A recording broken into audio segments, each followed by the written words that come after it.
Olha só, gente, eu tinha feito um roteiro aqui de 3 mesas, porque a finalidade desse nosso encontro aqui não é, evidentemente, um seminário, muito menos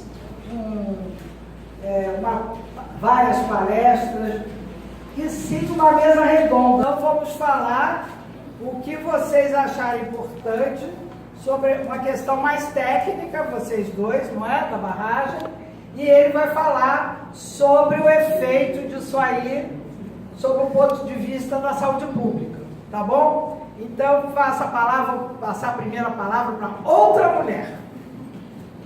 Muito obrigada, é muito bom estar aqui. E a primeira coisa que eu queria esclarecer é que eu estou aqui representando o Sindipetro RJ, onde eu também sou diretora. Nós temos algumas diretoras mulheres. Eu sou geóloga por formação e realmente trabalho na Petrobras, mas eu estou aqui representando o Sindicato dos Petroleiros e também a EPET.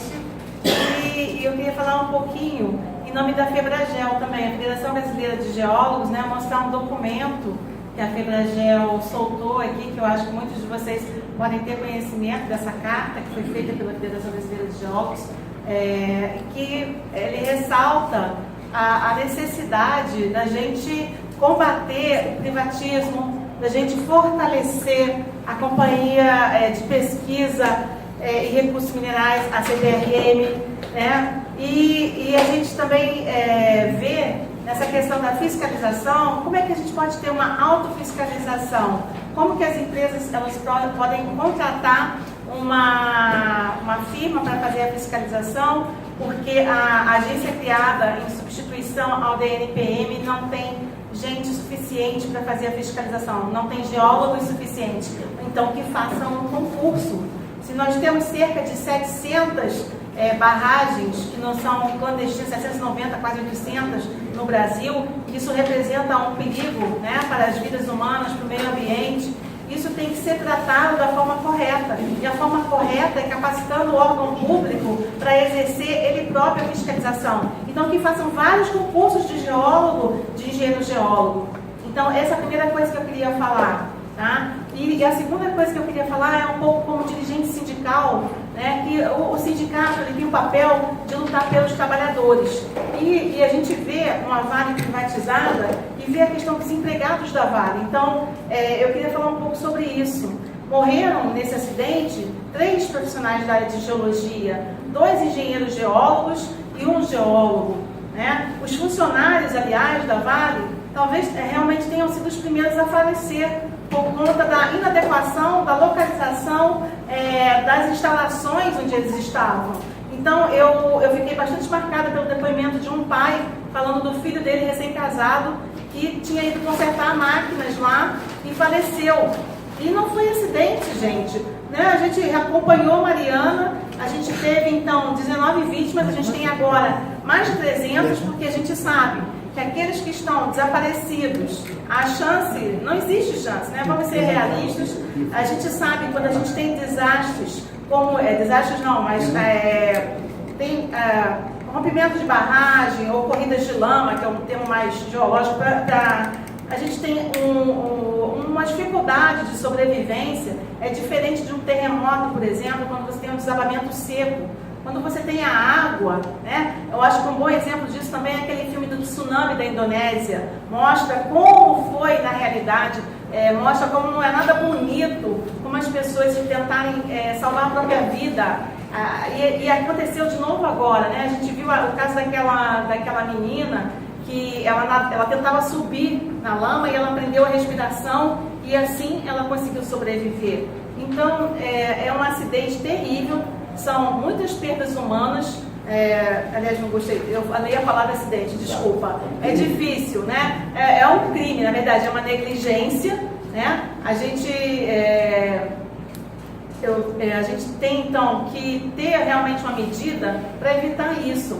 Então, se o endurecimento das licenças ambientais tivesse acontecido, se não tivesse ficado parado lá na Assembleia Legislativa de Minas Gerais, a gente podia ter evitado essas mortes. Né? As medidas que foram propostas após Mariana, se a gente tivesse tido algum resultado prático disso, de a gente tivesse tido justiça para Mariana, a gente não teria tido de novo, e mais grave até. E Mariana, a gente tem que lembrar também que não foi pior por causa de uma moradora que eu acho que era funcionária terceirizada, que correu com a motinho dela e avisou as pessoas. As pessoas não tiveram a mesma sorte, né, infelizmente. Então a gente teve agora um número de vítimas muito maior, né? E a gente não pode deixar o Brasil assim à mercê do acaso. A gente tem capacitação técnica. Eu estava lendo que o presidente da Vale deu uma entrevista, né, querendo justificar o injustificável, e ele fala em trazer uma consultoria do Exército Americano. Puxa vida, não conhece o ITA, não conhece o IME, não conhece as federais estaduais de engenharia. A engenharia é uma ciência sólida. Ouro Preto é uma universidade que tem quantos anos? Né? A PUC também. Então, é um capacismo, é uma subserviência aos Estados Unidos que está tomando uma monta na nossa sociedade que a gente tem que realmente reagir. E eu agradeço muito a oportunidade de estar aqui participando. Eu acho que esse debate é muito importante nesse momento, porque a privatização da Petrobras está aí. Ela está acontecendo, ela vem acontecendo de forma muito acentuada de 2014 para cá. E a gente vê também nessa realidade que a gente vive hoje em dia, né? Onde a verdade ela está muito vulnerável e as mídias sociais elas têm um poder muito grande sobre as pessoas. Uma das coisas que a gente não se conforma vendo as mídias sociais é a questão que muitos dos brasileiros não sabem que a Vale foi privatizada no governo Fernando Henrique, que a Vale é uma empresa privada. Então, assim, a gente tem que aproveitar esse momento para fazer um senso, para pensar realmente com um senso crítico e reverter esse processo. Ter um processo que abrigue desde as vítimas aos funcionários da Vale, que hoje em dia eles também estão à mercê. Então, esse é o ponto que eu gostaria de falar e eu agradeço muito.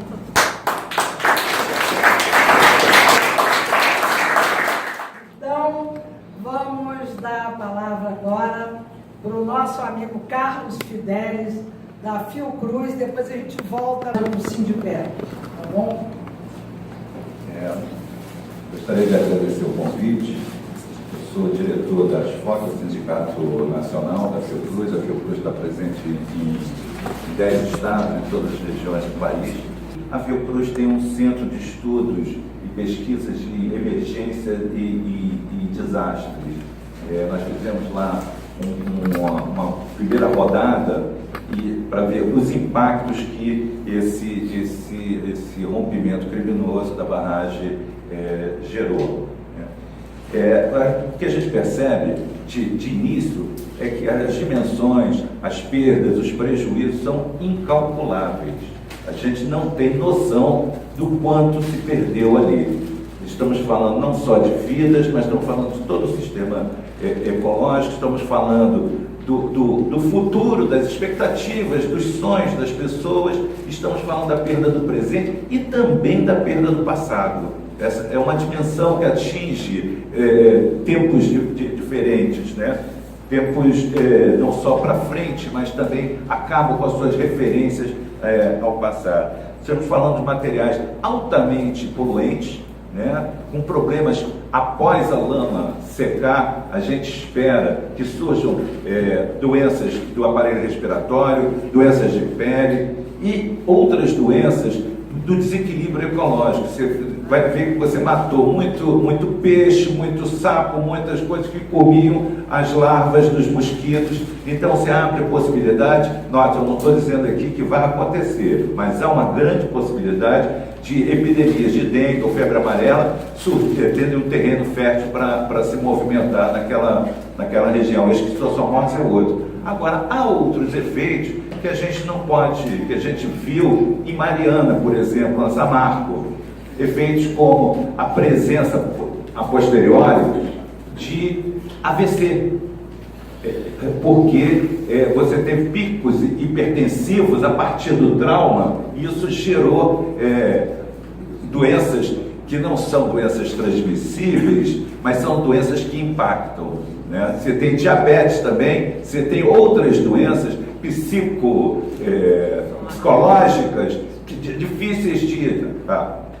O cenário da área atingida é muito maior do que a gente pensa, né? Eu fico imaginando que eu trabalhei com impactos ambientais na hidrelétrica de Estreito e eu pensei o seguinte, o sujeito perdeu o vizinho, porque mas você não foi atingido, mas não tem mais ninguém, não tem mais referência alguma, então eu fui atingido.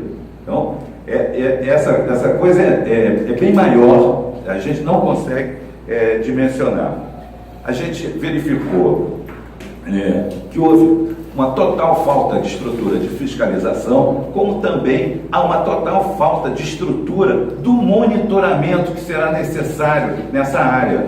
O SUS e outros órgãos precisam ser dinamizados e fortalecidos para dar conta dos impactos que certamente virão. São impactos silenciosos, porque o sujeito morrer de AVC vai ser a culpa foi da vida dele, ou algum problema congênito, ou coisa, mas não é assim. Essas coisas estão ligadas. Então, é preciso também a gente lutar pelo fortalecimento, não só da fiscalização, mas de todo o monitoramento. Quem chegou lá primeiro não foi a empresa, quem chegou lá foi o SUS, foram os bombeiros.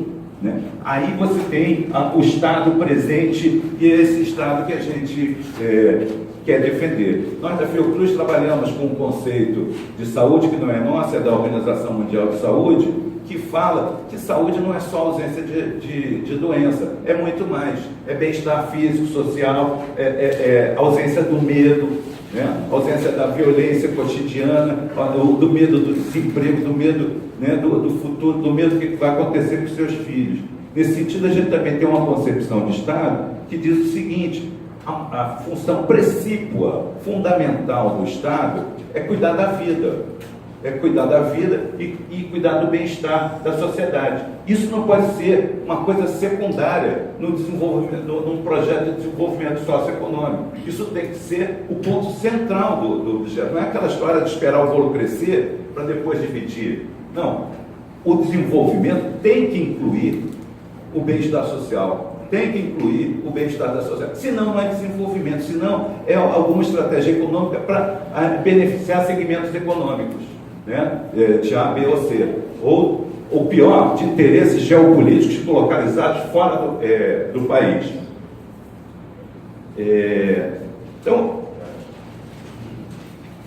a gente pensa que esse modelo de desenvolvimento ele não pode ter apenas uma lógica econômica, né? O Estado tem que ter a função principal de zelar pela vida, e o modelo de desenvolvimento que ele adotar, ele tem que ser um movimento, um modelo de desenvolvimento inclusivo, soberano, participativo, democrático. A sociedade precisa fiscalizar com mais ênfase e com mais instrumentos para que isso aconteça. Eu vejo que, na experiência que eu pessoalmente tive na questão de barragens de hidrelétrica, o que acontece? A hidrelétrica contrata uma consultoria para realizar o impacto, os estudos de impacto ambiental. E essa consultoria fica diretamente ligada à empresa. Isso é errado. Que ela pagasse, mas que a consultoria não ficasse nunca ligada à empresa. Que a consultoria respondesse a órgãos como o IPEA e um projeto construído junto com o IPEA e a sociedade, para dizer o que vai fazer ali, porque os impactos econômicos e sociais dessa coisa não são estudados. A gente não sabe, por exemplo, comparativamente, será melhor uma cidadezinha viver de turismo ou viver de mineração. A gente não tem ainda cálculos disso, a gente não sabe exatamente o que é. A gente sabe que a Vale foi construída, né, por Getúlio, ao lado da CSN e ao lado da Petrobras. Isso era uma tríade para industrializar o Brasil. Isso estava dentro de um projeto de industrialização e desenvolvimento nacional. A gente está acabando com todas as empresas capazes de fazer a tomada do conhecimento, transformar em desenvolvimento tecnológico e chegar ao mercado. Quem faz isso aqui? A Petrobras e a Embrapa. Quem fazia? A Embraer, por exemplo. Não fizemos mais. Aí por isso que nós temos indústrias montadoras, não produzimos nada nosso. Essa coisa tem que, vou acabar, essa coisa tem que ser vista para a gente poder cessar esse modelo de exploração extrativista que só exaure as nossas terras, os nossos rios, eles vão embora, nós ficamos com um buraco e com tudo arrasado, mais nada. E depois cessa toda a ajuda econômica, toda a contribuição econômica que esses lugares poderiam ter. É isso.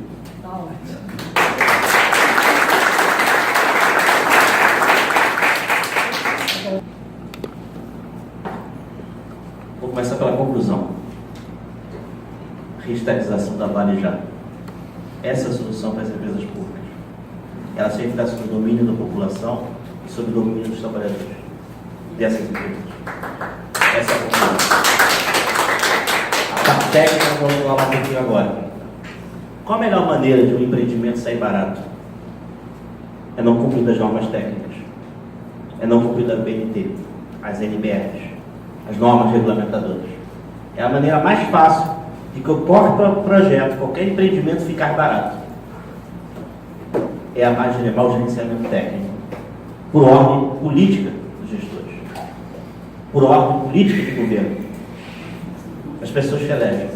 Não é tanto a fiscalização que é culpada, porque também são empregados, são trabalhadores do serviço público. Mas se uma agência nacional é criada com o intuito de ser privatista, você já viu o que vai acontecer. Agência Nacional de Mineração, Agência Nacional de Águas, a ANEEL e tantas outras agências criadas, se não me engano, no governo federal, Agência Nacional de Petróleo, são privatistas, por natureza. Então, ter qualquer servidor público ali revolucionário que pense no Projeto Brasil é uma coisa muito difícil de se conter e de lutar por uma fiscalização eficaz na ponta. Então, vamos lá, projeto. A gente já vê a concepção de projeto equivocado quando você constrói um vale, constrói uma barragem de solo, que é super barata de se construir, é a mais barata das barragens, e com certeza foi feita muito mal feita. E que controles tecnológicos você poderia ter? Diversos. Piezômetros. Você pode verificar os drenos com videoboroscopia. Estão empregando isso na Vale do Rio Doce? Estão deixando os técnicos fazer isso? Você tem, hoje, GPS, você tem estação total, tem pluviômetros, várias tecnologias que podem controlar a barragem dia a dia. E todos os elementos que influenciam na sua estrutura. Estão fazendo?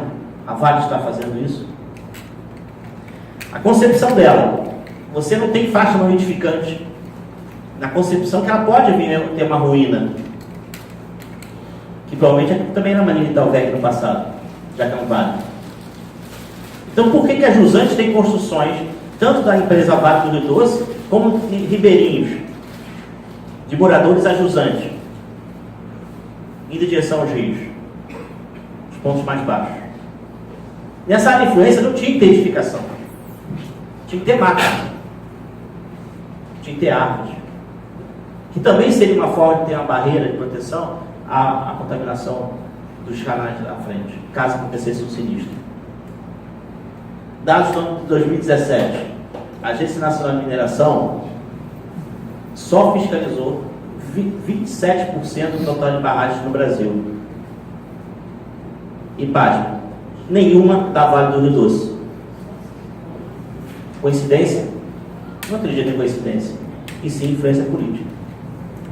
Deram ordem para os fiscais não fiscalizarem. Para mim isso é fato.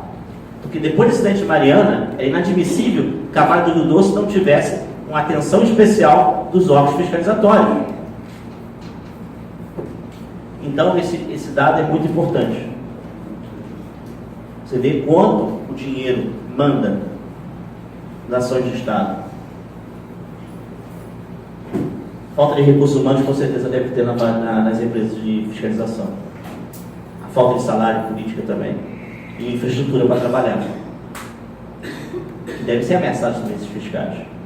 Sem dúvida nenhuma. Eu não vi plano de emergência até agora ou de evacuação das populações dessas barragens. Não acontece aqui em Angra dos Reis. nossa usina nuclear? A gente não vê, a gente não sabe, tem pouca discussão. Talvez o povo de Angra saiba um pouquinho mais.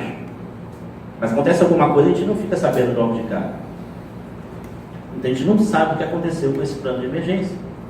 Assim como a questão da duplicidade de documentação. Você tem uma duplicidade interna que diz que, olha, tem emergência possível, tem risco possível das barragens da Vale do Doce ruir.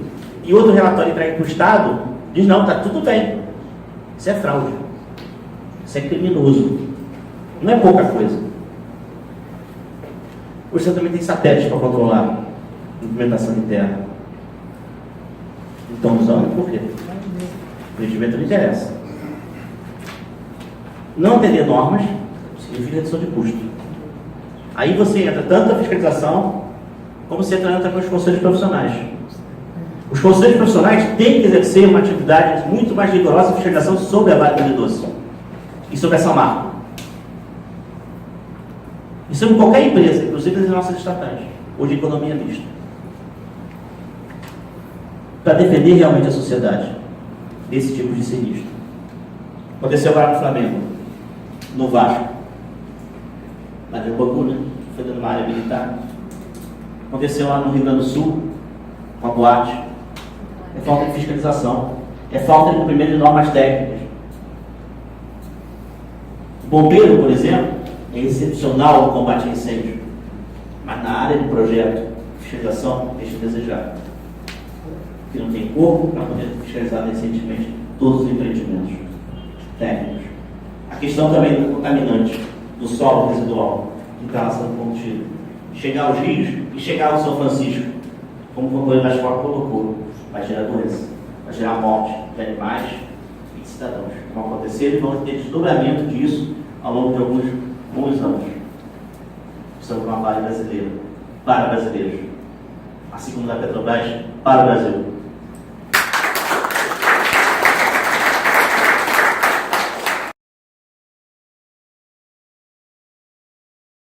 Eu vim através do Sérgio Ricardo, que está falando pela parte, digamos, da parte ecológica, né? Que estava na previsão, ia ter o Sérgio Ricardo, Bahia Viva, um companheiro nosso, falando pelo impacto ambiental, ecológico, né? Toda essa indicação que foi dita aqui, jurídica, econômica, de saúde. Só para deixar esse recado, que existem servidores da área ambiental. É bom todo mundo lembrar, todo mundo sabe disso, né? Que esse governo entrou com um discurso mais antiambiental, muito social geral, né? Então, e nós da área ambiental estamos na frente do trator que está sendo passado para destruir o que resta de estruturas de resistência, né? de licenciamento e fiscalização ambiental, né? Então a gente está sendo massacrado, né? Esse sinistro que entrou aí, ele está fazendo. Agora é terrível que esses genocídios, são genocídios, né? Que aconteceu, se de certa forma serviram para eles terem um pouquinho de vergonha que eles queriam fazer em relação ao IBAMA nesse inimigo. Então, assim, eu estou trazendo assim só o recado que os servidores desses órgãos estão tentando resistir. É muito difícil. Eu falo, não tem concurso, é pouquíssimo servidor para tanta coisa. O instrumento do licenciamento ambiental está em risco grave. O crime dessa marca, que a gente tem que tentar mudar de falar de desastre mariano, desastre Brumadinho, o crime dessa marca, que é da Vale, absurdo como foi. Naquelas semanas, logo depois foi mudada e piorada a legislação estadual de Minas para liberar mais o licenciamento, a nível que, demonstrando como a Vale, como os vereadores mandam, como o dinheiro manda dentro da legislação. Então, não vamos estender, mas é importante dizer que a gente tem, eu sou engenheiro, né? Eu sou formado em geografia, sou analista ambiental do IBAMA há 9 anos, mas a gente, até, talvez, isso é um recadinho, um parênteses assim, em todos nós tem um pouco incutida a questão da tecnocracia, né? Confiança total na técnica. Aí fazem as barragens, né? Desse jeito que se faz, os geólogos maravilhosos estão aqui, né? Sabe, com aquele risco da tal da feita jusante, né? Aquela coisa que vai subindo, aos pouquinhos. O risco é controlado. Isso, as normas técnicas, companheiro, estariam perfeitas se fosse um mundo que não fosse esse capitalismo ensandecido, né? Que a ganância está muito na frente, ela manda totalmente, as normas técnicas vão para o fundo da lama, junto com os nossos irmãos genocidados, assassinados aí. Então, eu quis só trazer esse recado, que a gente vai resistir e que a gente tem que tentar defender a questão do licenciamento ambiental, que está no Congresso. Esse governo quer amolecer mais ainda. Esse ministro acabou de falar dos instrumentos, né? Vocês viram aí. E foi só para começar a passar em branco, me perdoem, estou de saída, mas... De qualquer maneira...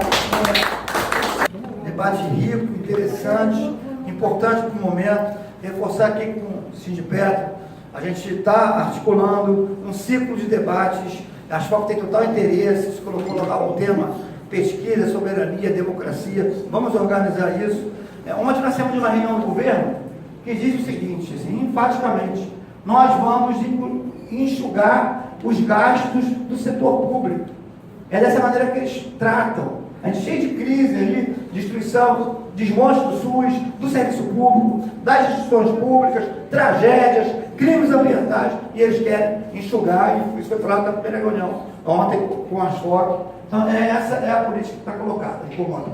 Uma outra coisa também que eu queria convidar todos vocês, a Asfoc está organizando um fórum nacional com todas as nossas coordenações regionais, e será aberto ao público. Vai ser em Belo Horizonte, tem a CBGE aqui, tem lá o núcleo em BH, tem outros que podem ter também em Belo Horizonte. Todos esses assuntos, esses temáticos estarão na nossa programação. Vai a Carlos Oclete, vai falar sobre a Conferência Nacional de Saúde, sobre pesquisa, soberania nacional, serviço público, né? E a questão de Mariana, Brumadinho, a questão da Vale vai ser central no nosso debate. Né? Então o MAB estará presente, o movimento atingido por barragem, de BH, o MAB nacional, né? E os conselhos estaduais de saúde, a Lúcia Souto do SEBS. Então a gente conta com vocês, ajudar nessa divulgação, e vamos aí, Luiz Mário, articular isso mesmo, pode fazer um ciclo de debate contando com a CBGE, a Asfoc, Sindipetro.